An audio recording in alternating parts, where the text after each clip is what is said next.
அடுத்த 25 ஆண்டுகளில் தண்ணீர் பற்றாக்குறை மிகப்பெரிய சவாலாக இருக்கும் என்று மத்திய நீர்வளத்துறை அமைச்சர் கஜேந்திர சிங் ஷெகாவத் எச்சரித்துள்ளார். ஜல்சக்தி அமைச்சகத்தின் கீழ் தேசிய நீர் இயக்கம் சார்பில் நீர் தொலைநோக்கு பார்வை 2047 முன்னோக்கிய பயணம் என்ற தலைப்பில் அகில இந்திய செயலாளர்கள் மாநாடு மாமல்லபுரத்தில் தொடங்கியது. நீர் மேலாண்மை மற்றும் நீரின் தரம், பருவநிலை பின்னடைவுகள் மற்றும் நதிகளின் தூய்மை நிலை, நீர் பயன்பாட்டு திறன், நீர் சேமிப்பு, மக்கள் பங்கேற்பு ஆகிய 5 முக்கிய கருப்பொருள்களை மையமாக கொண்டு இந்த மாநாடு நடைபெற்று வருகிறது.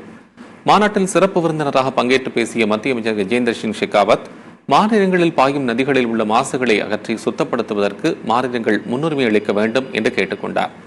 மறுசுழற்சி மற்றும் மறுபயன்பாடு மூலம் தண்ணீரை மறுபயன்பாட்டிற்கு பயன்படுத்த வேண்டும் என்று கேட்டுக்கொண்ட அமைச்சர், அடுத்த 25 ஆண்டுகளில் தண்ணீர் பற்றாக்குறை மிகப்பெரிய சவாலாக இருக்கும் என்பதால் அதனை கருத்தில் கொண்டு மத்திய மாநில அரசுகள் தொலைநோக்கு திட்டங்களை வகுக்க வேண்டும் என்றார்.